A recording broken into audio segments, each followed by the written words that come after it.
Assalamualaikum, nama saya Nur Syafiqah binti Ahmad Sabri, nama matrik 2783392.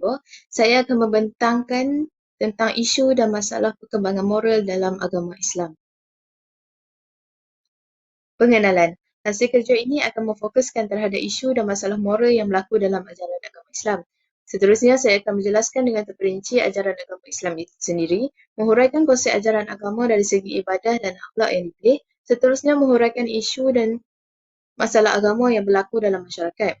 Rujukan primer yang digunakan dalam penulisan ini adalah berdasarkan sumber artikel dan jurnal yang diperoleh berkaitan dengan ajaran agama Islam.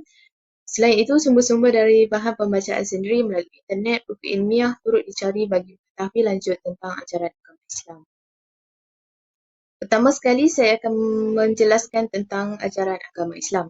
Agama Islam menyuruh umatnya untuk menyerahkan diri kepada penciptanya dengan mentauhidkannya dengan penuh keyakinan serta melaksanakan suruhannya dan meninggalkan larangannya. Al-Quran ialah sebagai pedoman hidup dan menjadi sumber segala peraturan hidup yang perlu dipatuhi. Umat Islam perlu berpegang teguh kepada dua perkara, iaitu rukun Islam dan rukun iman. Dalam Islam terdapat tiga komponen yang menjadi asas, iaitu iman, Islam dan ihsan. Iman bermaksud pengakuan dengan lidah, iaitu lisan, membenarkan pengakuan dengan hati dan mengamalkannya dengan anggota badan. Islam pula bermaksud penyerahan diri sepenuhnya kepada Allah, tunduk, menyerah dan mentaati Allah SWT. Ihsan pula bermaksud seseorang Muslim itu menyembah Allah SWT seolah-olah dia melihatnya. Konsep ajaran agama Islam dari segi ibadah. Ibadah secara umumnya bererti pengabdian, taat dan doa. Dan secara praktikalnya, keimanan yang mendalam kepada Allah. Ibadah juga bererti apa sahaja perbuatan yang baik yang memberi manfaat dan kebaikan kepada manusia seluruhnya. Seperti contoh membantu orang yang dizalimi dan memberi makan orang yang lapar. Setiap orang Islam mestilah melakukan segala amalan yang telah diwajibkan oleh Allah SWT. Contohnya, menunaikan solat, iaitu bertujuan untuk menjauhkan kemungkaran dan kejahatan. Mengeluarkan zakat, iaitu membersihkan harta dan membantu golongan orang miskin.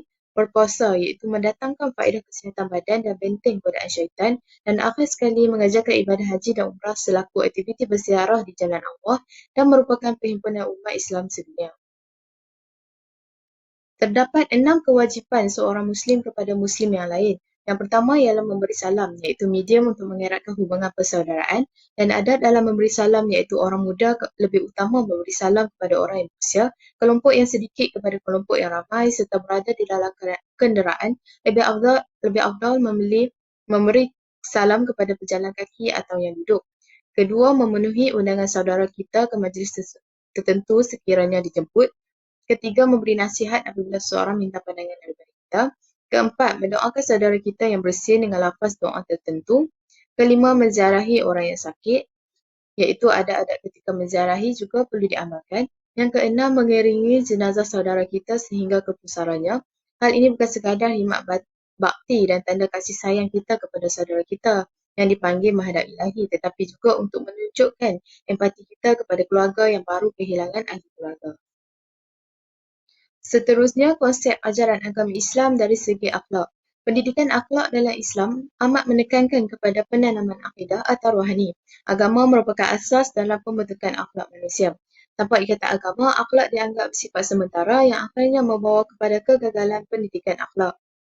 Akhlak yang baik dan terpuji mampu membantu seseorang mukmin itu untuk menjaga hubungan antara manusia, haiwan dan kepada penciptanya. Penerapan akhlak dan etika melalui dakwah daripada Al-Quran serta contoh teladan daripada Rasulullah SAW dan para sahabat. Masyarakat diingatkan supaya istiqamah dengan akhlak yang terpuji dan sifat yang disenangi masyarakat. Terdapat 10 skop akhlak dalam diri umat Islam. Yang pertama ialah hubungan manusia dengan Allah, iaitu sentiasa beriman kepada Allah tanpa mensyirikkannya, tunduk, taat dan patuh kepada Allah, dan sentiasa bertaubat dan sentiasa mencari keredaannya. Yang kedua, hubungan akhlak dengan Rasulullah, iaitu yakin bahawa Nabi Muhammad adalah Nabi yang menyampaikan risalah dan kita perlu mengamalkan sunnahnya. Yang ketiga, akhlak dengan ibu bapa, iaitu berbuat baik, bermaksud dari segi perbuatan, perkataan dan tingkah laku. Contohnya bercakap dengan sopan dan hormat. Yang keempat ialah akhlak pada jiran tetangga, iaitu berbuat baik, tidak menyusahkan, mengganggu dan menyakiti hati jiran dengan perkataan yang kasar atau tidak sopan. Yang kelima ialah akhlak dengan anak-anak, iaitu diberi nama dengan baik dan diberi pengajaran dan pendidikan akhlak yang baik. Seterusnya, yang ke-8 ialah akhlak dengan kaum kerabat, iaitu berbuat baik kepada keluarga terdekat kerana perkara ini dituntut dalam Islam dan merupakan perbuatan yang terpuji. Yang ke-7, akhlak terhadap makhluk selain manusia seperti malaikat, iaitu setiap Muslim mesti menghormati para malaikat dengan menutup kemaluan walaupun bersendirian. Yang ke-8, dengan akhlak dengan jin.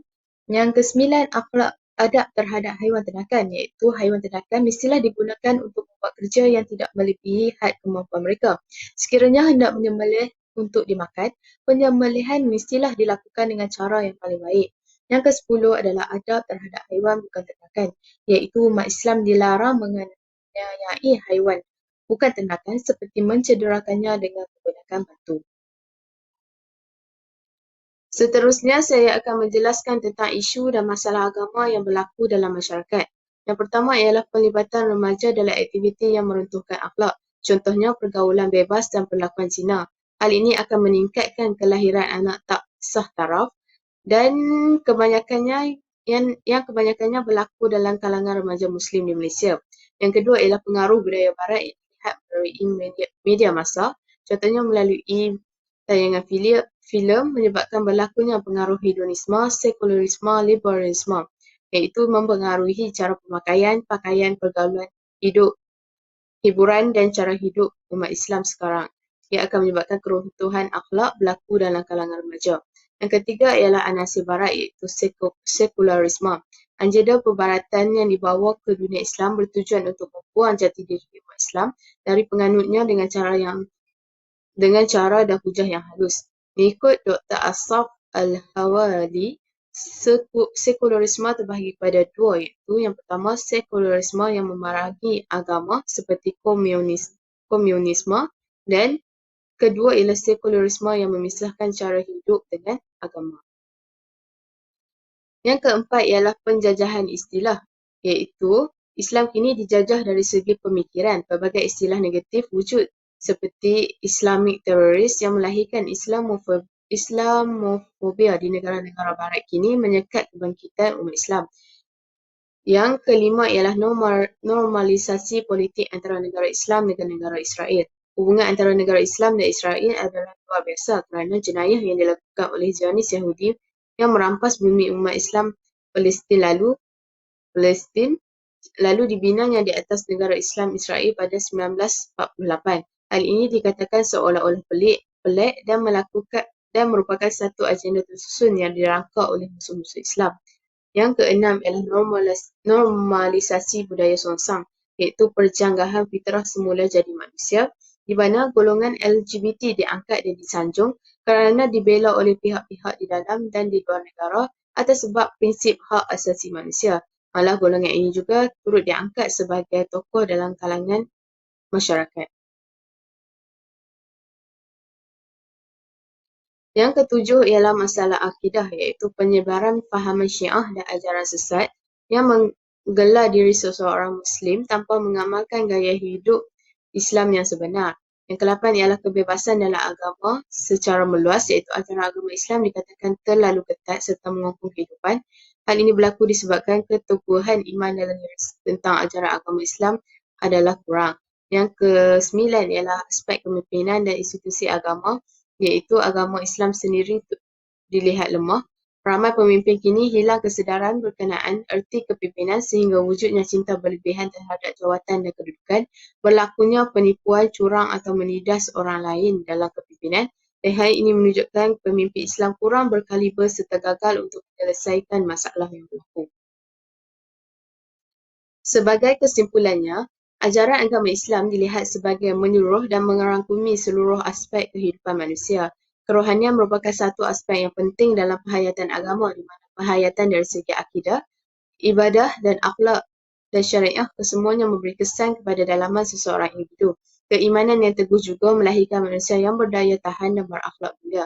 Gaya hidup ajaran Islam mampu mendorong ke arah kehidupan yang selamat dan sejahtera. Sekian sahaja daripada saya. Terima kasih.